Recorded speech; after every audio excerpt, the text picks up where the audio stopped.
Okay, hey guys, welcome to this week's episode of the Powercast. So today I have Isabel Hundt with me, and Isabel has so many amazing things that she's done in her life. She's an inspirational speaker, sociologist, author, and transformation coach. And she's been in business for about 6 years now. So she's done so many amazing things, and I'm excited to get to know her more and to share her amazing journey with you as well. So thanks for joining us today, Isabel. Thank you so much for having me. I'm super excited to get to talk to you. Yeah. And thanks for waking up so early as well. Yes, my voice is still having that wake up sound. It's a little hoarse. So first off, can you explain a little bit about, I guess, your background of how you started in business? Yes, it's actually more, sometimes I'm not sure if I call it a business or a mission or Mm, both.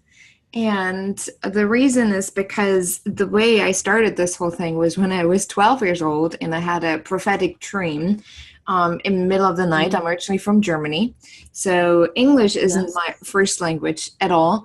And I always had trouble with that language too. But when I had Yeah. this dream, I was speaking in English and I was on a stage and I was an adult. I saw myself as an adult and I was speaking to a couple thousand people.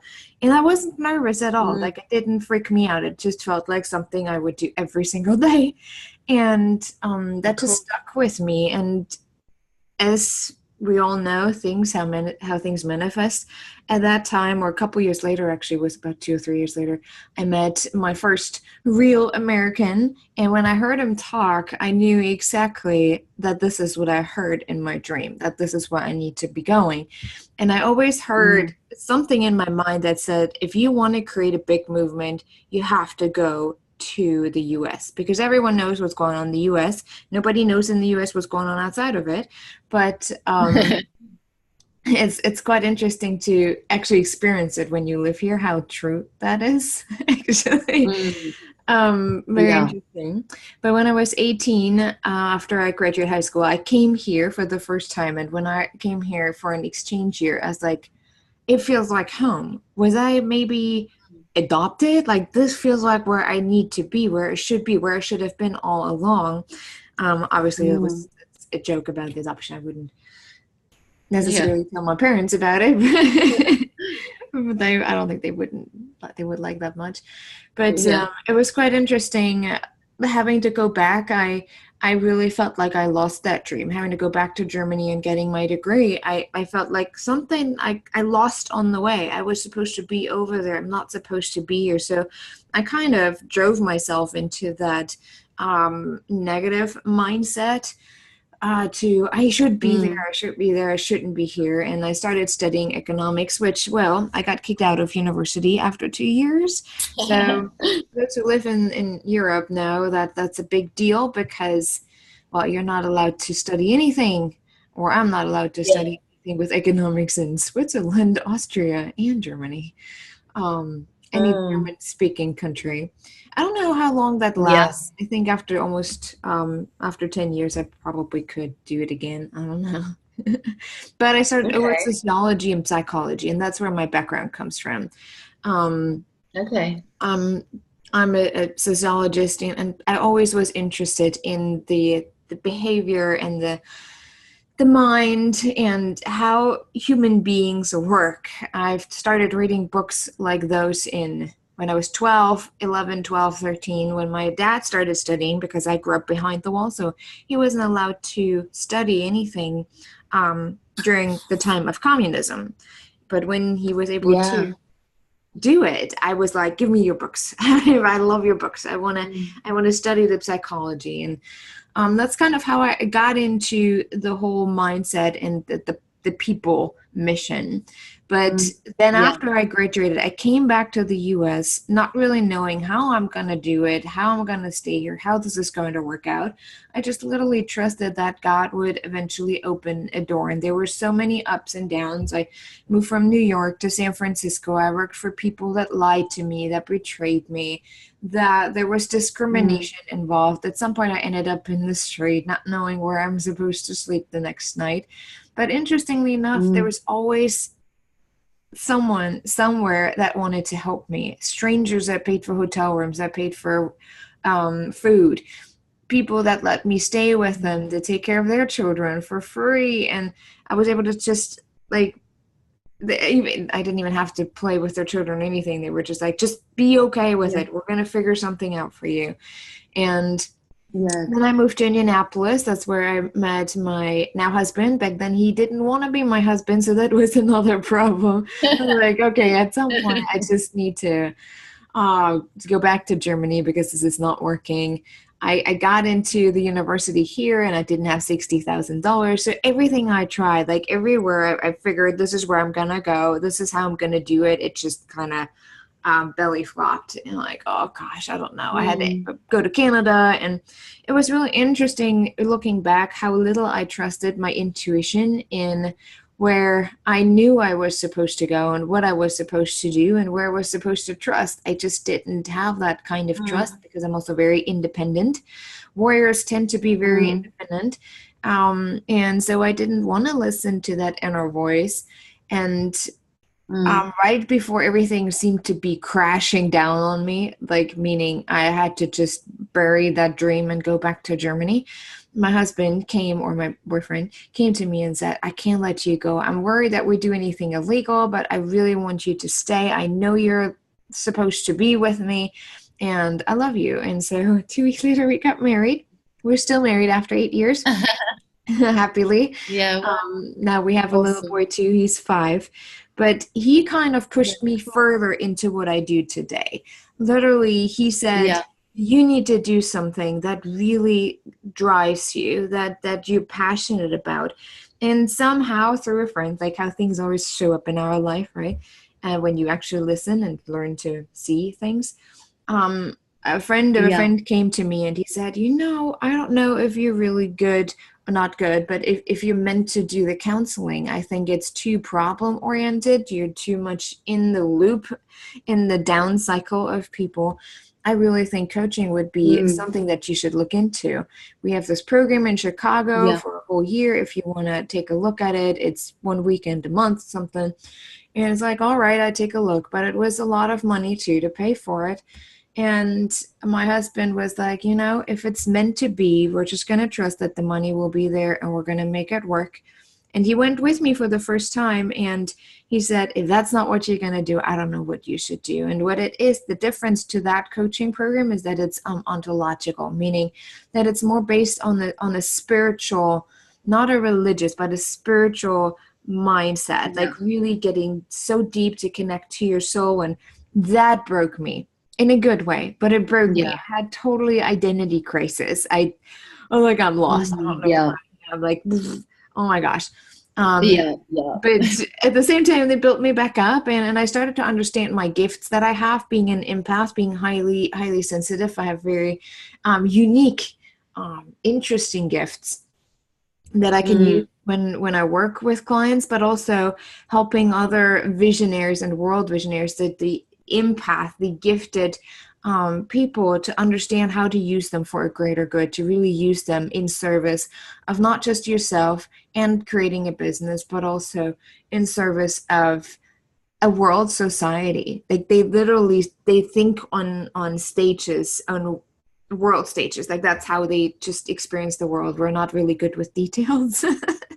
um Mm. Yeah. so that's how I got into, and then I just realized that the emotional part of who we are is literally the foundation to everything. If we ever want to see a difference in the world, we all have to retrain our brain and how we relate to emotions in general. And that's why I became so Definitely. really passionate about this topic. And so sometimes Definitely. when people say, what is your business? Like, actually, it's a mission. I'm really on a mission. So Mm. that's Yeah. how I got where I'm at today. And Yeah. today I do what I dreamed about 20 years ago when I was 12 years old. Yeah. Okay, over 20 years. Yeah. Yeah. Awesome. Awesome. And how did you start trusting in your intuition and trusting in yourself? The start started it actually began with at my deepest point, at my lowest point. I Mm. think often we think we can control everything. We can make things work, we can handle it, we can fix it, we can figure it out. And when you get to the lowest point where there's nothing in your brain anymore, in your body, there's no strength left, that's when you know something just needs to happen. You need to just something.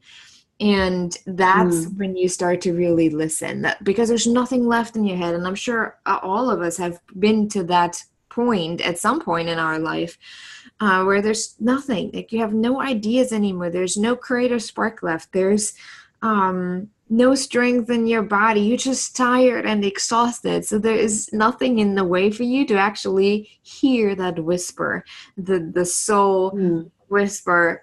And that's where I was like, Mm.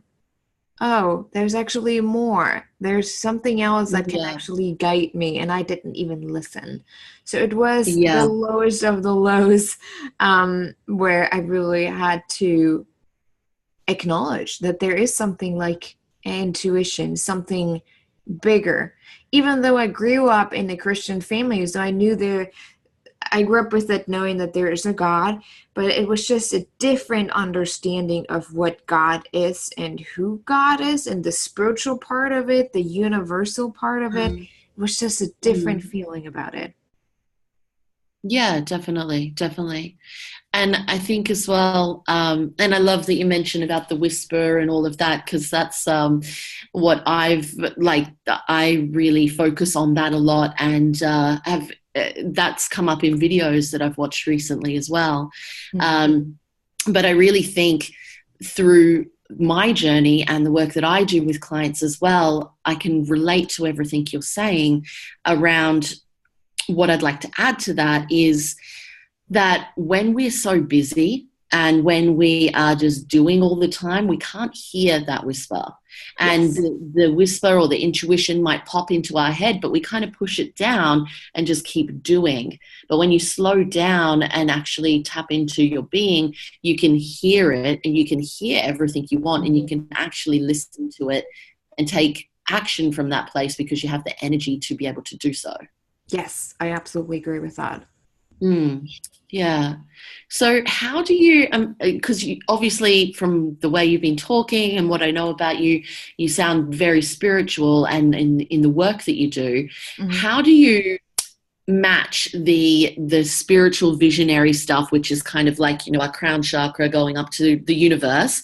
How Yeah. do you match that spiritual big picture side, but then also ground it to be able to take consistent action? Because I know a lot of spiritual people that are heads in the clouds, not taking action. And then there's Well, I the would opposite. call that spiritual bypassing. Exactly, exactly. And then there's a lot of business owners that are hustling and pushing and just in the groundedness of taking action, but they're not Yes. connected. So I'm interested to know for you personally, how do you connect the two and It have is that? definitely, yes, that's definitely an interesting balance act. I can see both, where a lot of people don't use the spiritual part to create any businesses, and then there's the opposite, where, like you said, people Mm, just do their rituals and then think everything will pop up. But I think real, true yeah. spirituality, if you really are connected to your heart and to your soul, you always feel some forward movement, some pushing, something that Mm, you're supposed to do. And for mm, one, I work with my own coaches because otherwise there is a possibility that I would get stuck in either way. I'm very independent, I'm very driven. So I could get stuck in the hustle, and I mm, have in many ways. And my dad knows about that very well. He was the one who always had to get me out of it during high school. mm, But there's also that comfortable part of the spiritual, like, yeah, it sounds better just to dream or just to do my rituals and just hope things pop up, especially when you're tired yeah. from the hustle. So it's a really narrow balance act that you have to go through and that you have to practice. Mm, What do I hear and what yeah. is the action I have to take on this? what, like, and Yeah. interestingly enough, for me, the more I grew, the more my audience grew, and the more I really was out there, the more I had to rely on the spiritual part of it, the more I had to withdraw. People always say, or what I hear a lot is people say to me, I feel like I'm moving two steps forward and one step backwards when I try to create something big. It's like, no, that's not true. It's two step forward Mm. and one step inward. It's the more you're out Mm. there, the more you have to connect back inward, because the more balanced you need to be and the more grounded you need to be, because Yeah. you get all those voices and critics and judgments that are opinions that are being thrown at you the more you're out there. So the more you have to ground. And that is, oh, every day I struggle with it because, of course, according to social stigma, you have to work hard if you get somewhere. And so Mm. doing the opposite of that is, oof, it's like, I can't. It does, no, I can't. But it does feel right. But your brain is like, no, you shouldn't. So it is definitely a balance act. And I think how I do it on a daily basis is that I have my times um, scheduled, where I have my Mm. times of stillness and my times of action. And when I get to the Yeah, times sure. of action, I go back to what did I hear during my meditation, or what showed up, what I just read, that I'm called to implement today. And we call it, and you know, you probably have, I mean, you're talking about it too. So, the divinely Mm. inspired action. It's interesting Mm. because there's so many, I should do those things on a daily basis, but I've realized if I Yeah. really dig deep and understand why I do certain things, why I do them, um, like even just answering emails, there are days where I'm like, I doesn't feel inspired at all. Like, I don't want to answer any emails. Yeah. And then I just write an article. But Yeah. interesting enough, the next day I feel inspired to answer those emails because my why changed for that day. I want to Yeah. connect with those people. And so when Totally. I Yeah. do that, I actually see the success happening. And like I said, there are Mm. days where it works better and other days where I struggle too. Yeah. Yeah. I love that. Awesome. And you touched on it a little bit. Well, what do you do on a daily or almost daily basis with, you mentioned meditation. What are some of the things that you do to tap into your intuition and your spiritual side and creativity? Yeah. The most important is, and that my whole family knows about it, and that's why actually nobody's coming in right now. They're always quite reticent. Is that when I get up in the morning, I need time for myself. I Yeah. get ready, and then I have 30 to 45 minutes where I just lock the door and meditate, just focus Yeah. on something specific. Or sometimes I'm just sitting here like, okay, I have no thoughts. I don't know what I want to do today. Just bring it. Yeah. um, those are usually the scarier moments, because when I say bring it, that means I'm probably supposed to do something outside of my comfort zone that day. Um, Yeah. but even throughout the day, I I always remind myself. I think sometimes we think we have to separate spirituality and action, and Mm. people see it as this is what I do, and then the next hour I'll do this and that. But Mm. spirituality is who you are in the moment. It's not just about Yes.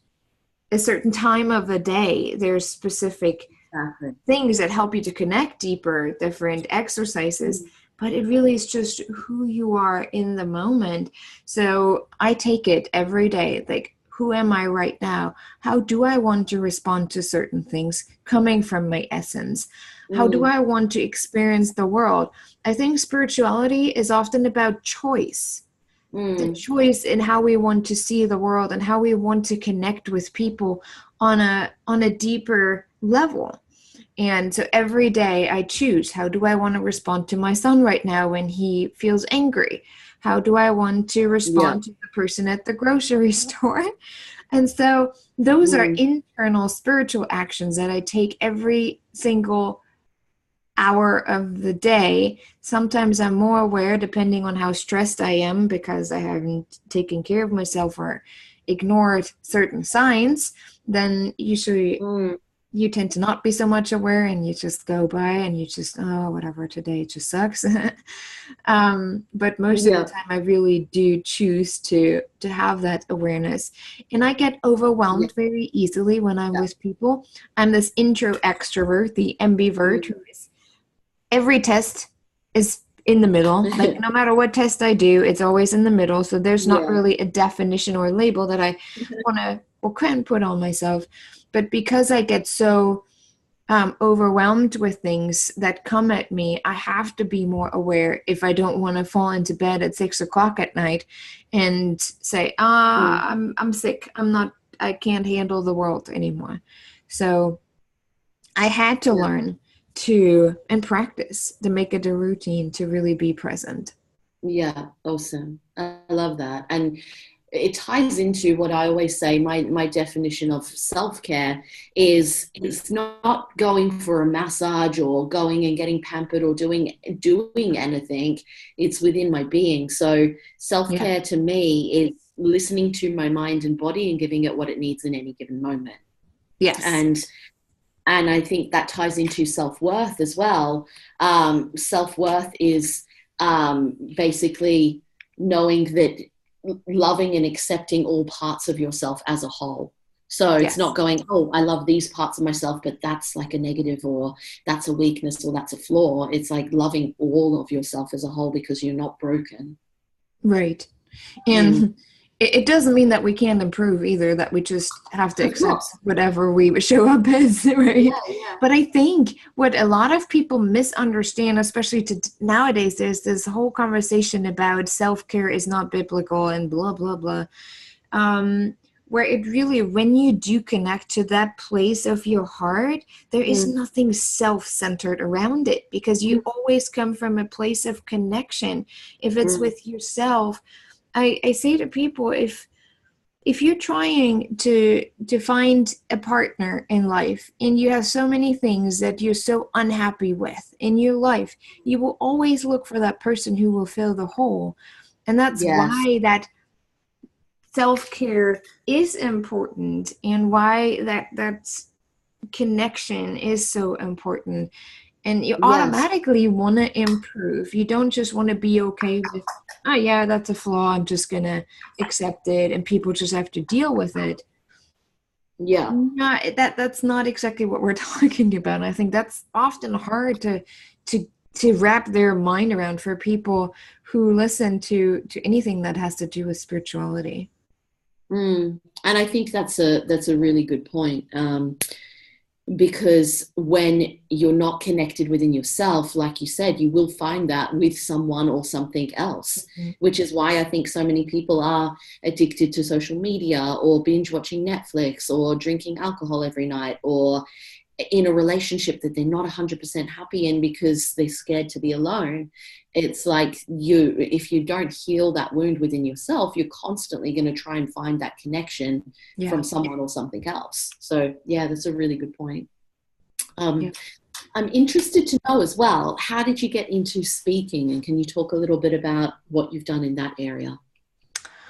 How did I don't think I got into it. It was something pushed me into it. Mm. Yeah. Like I said, I had that prophetic dream, and growing Yes. up, I was always an introvert. Like you wouldn't find me anywhere in front of people. And there was actually a very significant point in my high school years where I was supposed to give a talk in front of a class in English. Oh gosh, I was like, no, I don't like it.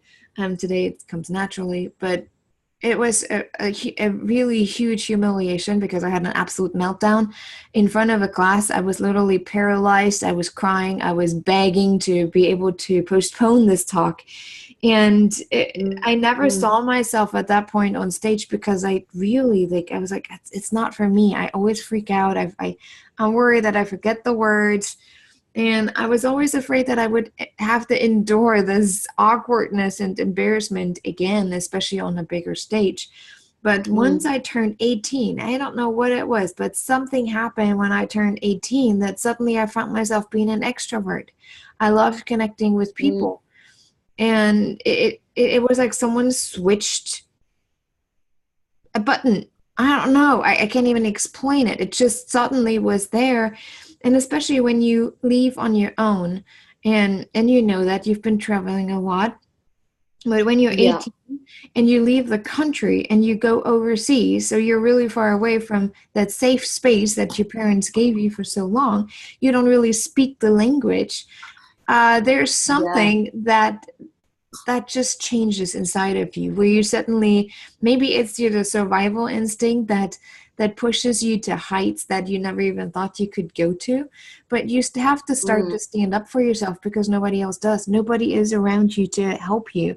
You find a yeah, way to make things work. And yeah, from there I really realized how much I do like being in front of people and presenting an idea, presenting an opinion that I have in the way that people can connect to it.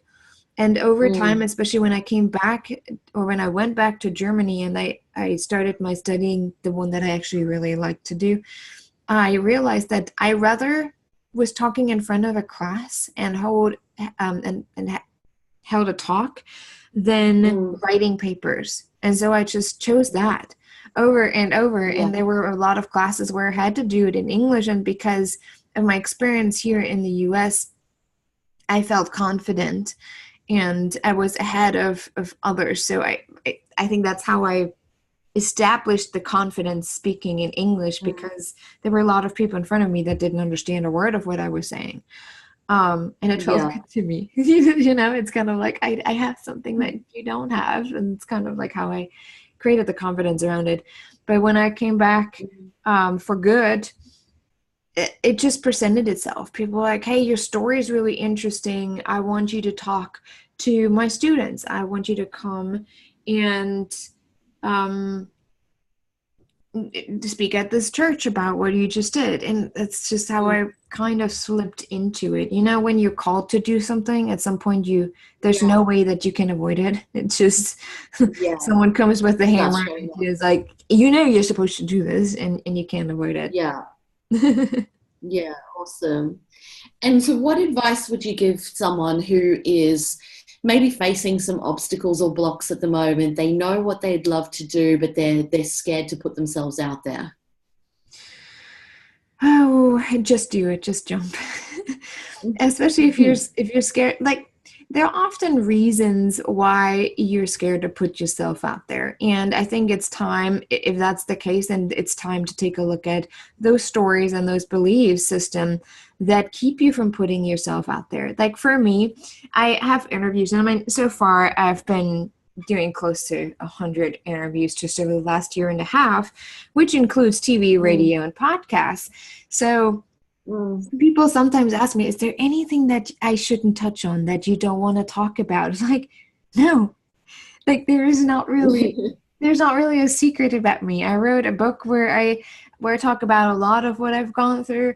I talk about a lot of intimate moments, things that scare me, things that don't work. So there's really nothing that I don't share. And at some Mm, point you get to that mindset where even critics don't face you, at least not as yeah, much. And you're just like, okay, well, it doesn't work with them, or it doesn't speak to them. And yeah, and every time I was at this place where I had to take a leap and where I had mm, to jump, I realized that I don't remember those moments because I just jumped. mm, I didn't even like, you know, where you were in your head and like, should I do it? Should I not do it? Should I do it? Should I do it? And then you just like, yeah, oh, fuck that. I just do it. And you just do yeah, it. And then you yeah, realize, oh, it wasn't even that bad. But you don't remember how yeah. you jumped. You just jumped. So, Yeah, I love that because it's like the more you think about it, the harder and scarier it feels. When you just do it, yes. you realize There, that it actually wasn't that bad.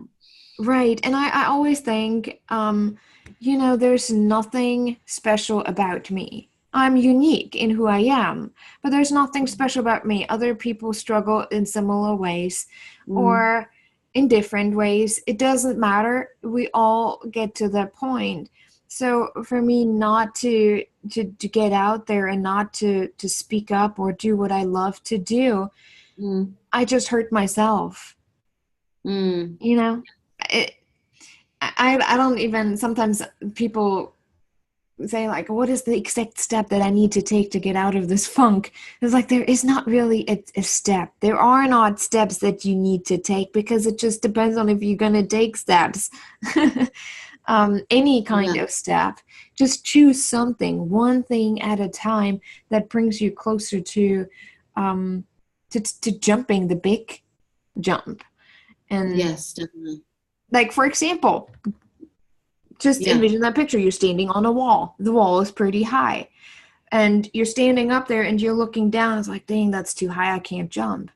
The first step that you Mm, might need to take is bend down. Go on your knees, because once you go on your knees, it's not that high anymore. And you yeah. might actually like, well, actually, I can do it. Then maybe just Yeah. have the next step, have your feet hang over the wall and sit there for a while. Get used to that view. And then you're like, you know what? It's really Mm, not that high anymore. And then you might just say, okay, well, you know what? It's just a foot high. Once I have my feet dangling down, it's not that far. I can jump. And then you jump. And then you look back like, well, that wall wasn't that high. And in the first place? Why yeah. was I even so worried? So take Yeah. little steps to, if you, especially putting yourself out there, Mm, start out with one social media platform and then add another. Talk to a small group of people and then see if you can get 100 people in front of you mm, instead of yeah. starting with 1,000. So your brain recognizes too, like, okay, there's actually no danger. I'm actually okay. I'm safe, because that Mm, fight or flight still comes in, especially when we take big leaps. So yeah. it's not always about taking the biggest step first. It's about just doing something, even if it Yeah. starts with one other person that you share your message with.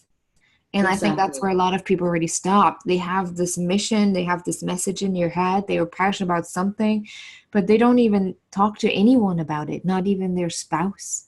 I had so many people that Mm, where their spouses don't even know what they want to do.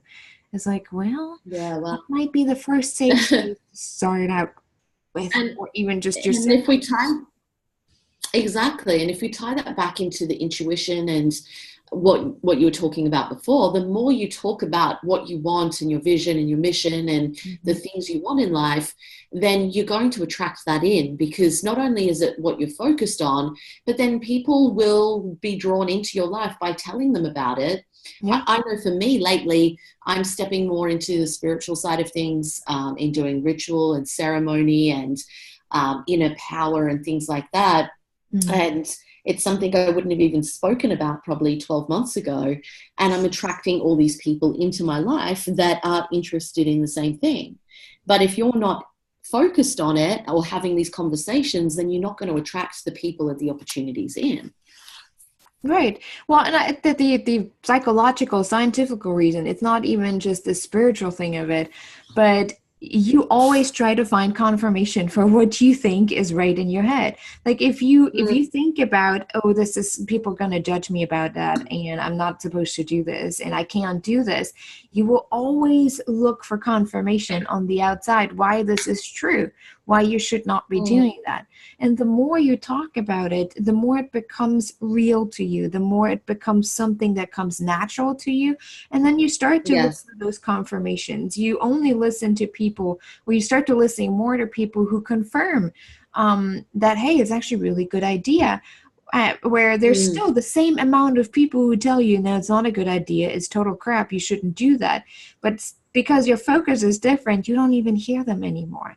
And that's the difference. yes. Like psychologically, that's why science and faith work so well together. Like I describe in my book, The Power of Faith Driven Success, where I bring the science Mm, part and the faith part, the spiritual part together, and why it does make sense and why we cannot separate the two. Um, mm, where a lot of, well, religious people say you can bring the science into religion, and science people say you can bring religion into science. So I actually say no, it is working. It does make sense. Just take a closer look. And yeah. yeah. So you confirm, you try to look for confirmations everywhere, no matter what decision you make and what choice you make. You find the confirmation in Yeah. what you just did. Yeah, awesome. I love that. So it's been great chatting with you, and thanks so much for sharing your journey and everything that you've shared. Where can people find you online or yeah? Yes. Well, the easiest way to find me, because I work with a lot of people who feel overwhelmed, who already have the emotional roller coaster going for them. So I try to keep everything simple, which is the most obvious. My website, isabelhunt.com, isabelhunt.com, where you can sign up for my free guide. It's called the the Emotions Guide to Success, Yeah. which gives you an idea how you can use your emotional roller coasters to Mm, actually create success in life, mm, which is a very powerful approach to how we live life and how we understand life and how we connect with people. But there's also where you can find out how to work with me, especially if you consider yourself someone who is highly sensitive but also visionary. And there's also where you can find about my speaking and what I speak on and everything awesome. you need. Anyone who's Awesome. And I'll highly drop the link below as well. awesome. Yeah, awesome. Well, thank you so much. Hope you have an amazing day, and it's been great chatting with you. Thanks. Thank you so much for having me. That's all right.